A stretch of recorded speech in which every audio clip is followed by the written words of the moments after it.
Question बघा काय दिलाय. डायग्राम दिली आपल्याला. हा सेंटर ऑफ सर्कल सी, सेंटरच्या ह्या आर्क दिल्यात आपल्याला डी, ई, एफ आणि जी. काय सांगितले बघा आपल्याला, पॉइंटची D, E are concyclic points of a circle with centre O. G, D, E, F हे सर्कल वर असलेले पॉइंट्स आहेत ना, कॉन्साइक्लिक पॉइंट्स आहेत. आणि पुढे आणखी मे angle E C F, angle E C F हा जो अँगल आहे, हा अँगल कितीचा दिला आपल्याला, 70 डिग्रीचा अँगल दिलाय. त्याच्यानंतर measure of arc D G F, measure of arc D G F, D E F. कुठे डी ई एफ म्हणजे ही एवढी आर्क काढायची आपल्याला. ठीक आहे, आधी ही एवढी फाइंड आउट करायची, त्याच्यानंतर एवढी. मग आता आपल्याला गिवन काय काय ते लिहून घेऊ आपण आधी. Given point G, D, E, F are concyclic point. हे कॉन्साइक्लिक पॉइंट्स एका सर्कलवरचे पॉइंट आहेत. त्याच्यानंतर measure of angle E C F is equal to 70 degree and measure of arc D G F is equal to 200 degree. To find आपल्याला find काय करायचंय, measure of arc D E and measure of arc D E F एवढं आपल्याला find out करायचंय. मग आता solution. सर्कलचं पूर्ण सर्कलची जी arc असते ना, ही पूर्ण सर्कलची पेरिमीटर जशी आपण कन्सिडर करतो तसे मेजर ऑफ सर्क्युलर आर्क त्याचं मेजर किती असतं, 360 डिग्री असतं. मग मेजर ऑफ पूर्ण सर्कलचं measure of circular arc is equal to 360 degree. पूर्ण सर्क्युलर आर्कचं मेजर 360. अँगल जेवढा असतो तेवढंच त्याचं आर्कचं मेजरमेंट असतं. त्याच्यानंतर measure of angle E C F is equal to 70 degree. हा ई सी एफ किती दिलेला आहे, 70 degree. Therefore measure of arc E F is equal to 70 degree. Suppose हा जो अँगल आहे हा किती आहे, 70चा. मग त्याच्या समोरची आर्क पण कितीची असते, 70 डिग्रीची. जेवढा अँगल असतो तेवढीच त्यांनी इन्स्क्राइब केलेली आर्क पण असते. मग ह्या थेरमला नाव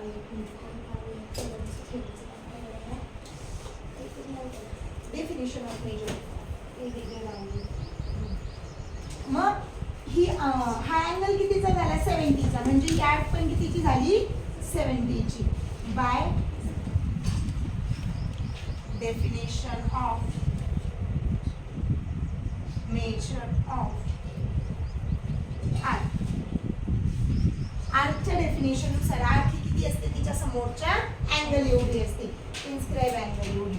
मग ही झाली 70 डिग्रीची आर्क. त्याच्यानंतर आपल्याला अजून काय दिलेली आहे, ही आर्क दिलेली आहे. ती किती दिलेली आपल्याला, measure of arc D G F किती आहे, 200. मग मेजर ऑफ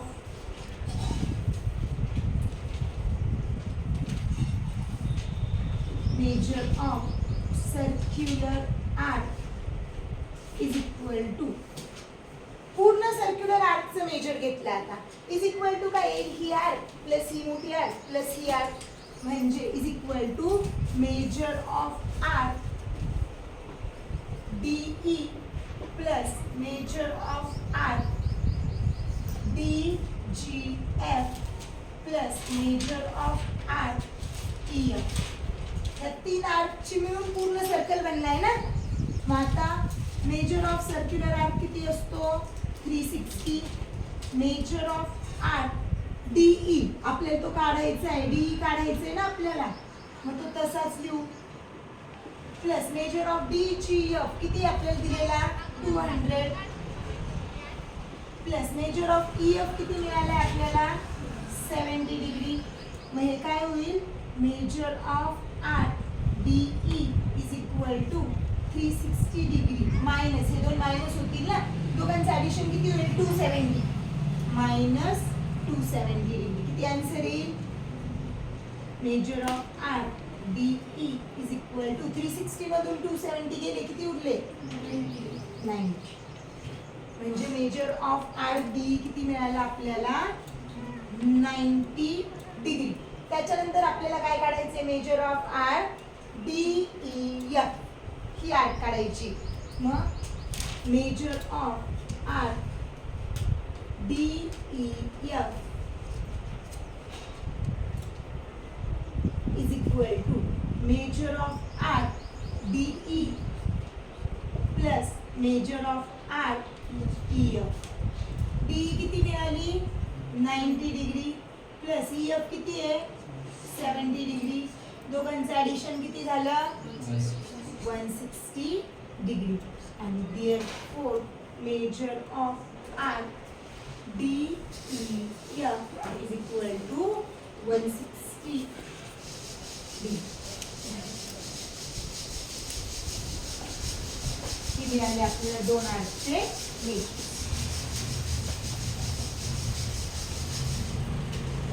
सेकंड क्वेश्चन मध्ये बघा काय दिले. In figure triangle QRS is an equilateral triangle आणि प्रूव्ह करायचं आपल्याला.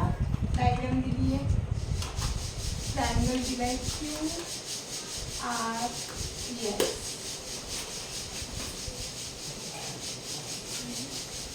ट्रायंगल दिला, बट तो ट्रायंगल कसा सांगितलं आपल्याला इक्विलॅटरल ट्रायंगल. इक्विलॅटरलचा अर्थ काय असतो? तिन्ही साइड्स काय त्याच्या इक्वल येतं. म्हणजे ही साइड आणि ही साइड तिन्ही साइड्स काय असणार येतं इक्वल असणार येतं. मग बघू आपल्याला. आणि प्रूफ काय करायचं आपल्याला? फर्स्ट काय प्रूफ करायचं आपल्याला? RS is congruent to arc QS is congruent to arc QR. आणि सेकंड काय प्रूफ करायचं आपल्याला? Measure of arc QRS is equal to 240 degree. Measure of arc QRS म्हणजे हे एवढं जे आहे ना दोन हे आर्क हे मिळून किती येतं 240 डिग्री. हे आपल्याला प्रूव्ह करायचे. सोल्युशन. मग आता ह्या तीन साइड्स काय गिवन आहे आपल्याला? गिवन मध्ये ना त्या तीन साइड्स इक्वल आहेत म्हणून मग triangle QRS is equilateral triangle. Therefore, segment RS is congruent to segment QS is congruent to segment QR. हे सेगमेंट काय आले? हा आणि हा इक्वल आले. मग आता हे सेगमेंट इक्वल आहे तर ह्या सेगमेंटनी ज्या त्याच्या समोरच्या ज्या आर्क आहेत ह्या आर्क पण काय असतात इक्वल असतात. Therefore RS is congruent to arc QS is congruent to arc QR. त्याच्यात केलेला काय असतो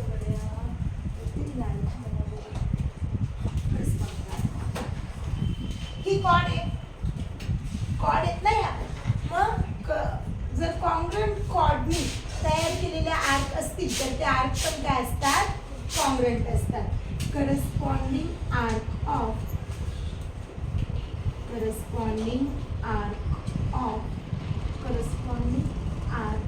arc congruent. corresponding arc are congruent formed by congruent chord. corresponding arc ह्या कॉन्ग्रुएंट असतात ज्या कॉन्ग्रुएंट कॉर्डनी फॉर्म केलेले. ही कॉर्ड आहे ना QR, QS आणि RS ह्या कॉर्ड असतात. कॉर्डनी करस्पॉन्डिंग कॉर्डनी फॉर्म केलेले आर्क पण कशा असतात कॉन्ग्रुएंट असतात. त्या थेरमनुसार झालं ना हे प्रूफ. आपलं हेच प्रूफ करायचं होतं ना आपल्याला. झालं पहिलं प्रूफ. त्याच्यानंतर सेकंड मध्ये काय प्रूफ करायचं आता आपल्याला? Measure of R Q R S is 240. मग आता आपण जस्ट प्रूव्ह केलंय की measure of R S is equal to measure of R Q S is equal to measure of R Q R is equal to X. तिन्ही equal आहे, मग त्याला आपण काय कन्सिडर केलं, एक्स कन्सिडर केलं. त्याच्यानंतर measure of R S plus measure of R Q S plus measure of R Q R is equal to 360.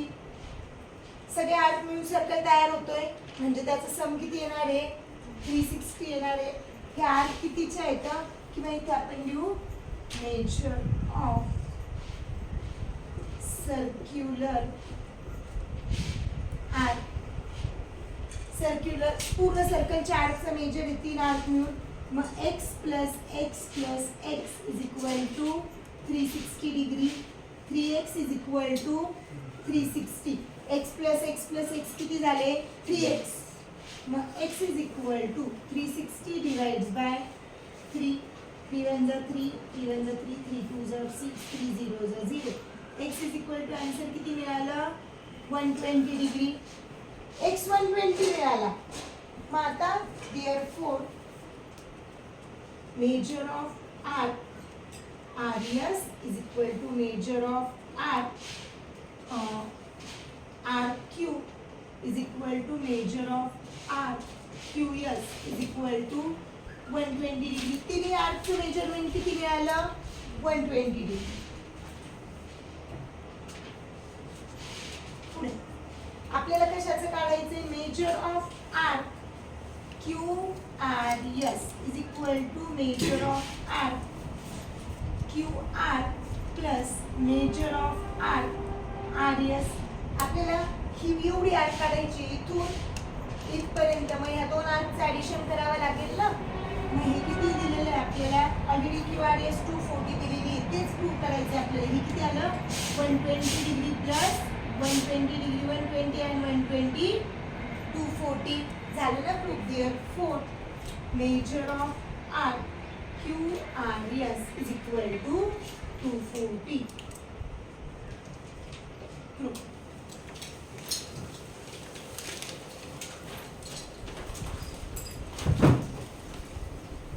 Third question बघा, डायग्राम दिलेली आपल्याला.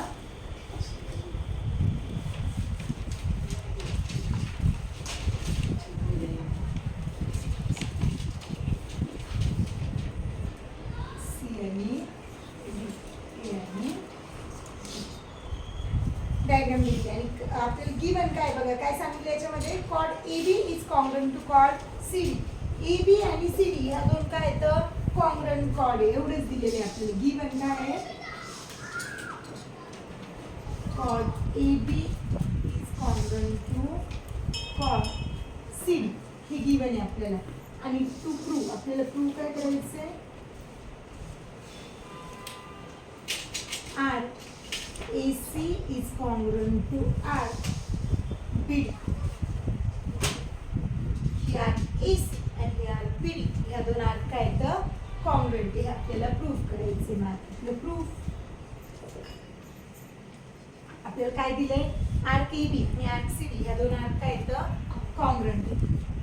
Sorry, chord AB is congruent to chord CD.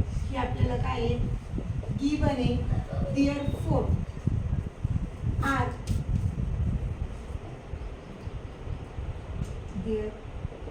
Therefore arc AB is congruent to arc CD. मग ही इथून इथपर्यंतची AB आणि इथून इथपर्यंतची CD ह्या दोन पण काय येणार आहे, कॉन्ग्रंट येणार आहे ना.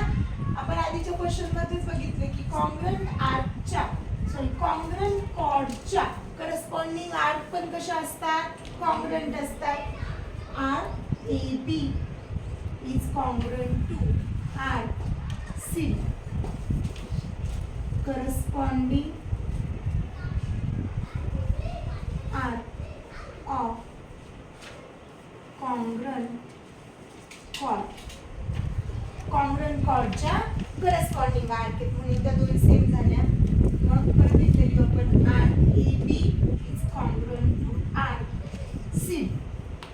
मग आता AB इथून इथपर्यंत AB कोणत्या दोन आर्कची बनली आहे? AC आणि BC. Measure of arc AB is equals to measure of arc AB is equal to काय? Measure of arc CD. दोन्ही आर्कचे आर्क जर कॉन्ग्रुएंट आहे तर त्याचं मेजर कसं असणार आहे? सेम असणार आहे. मग ही जी आर्क AB ही या दोन आर्कनी बनलेली आहे म्हणजेच measure of arc AC plus measure of arc BC is equal to आता आर्क CD म्हणजे ही C पासून T पर्यंत ही कशाने बनली आहे?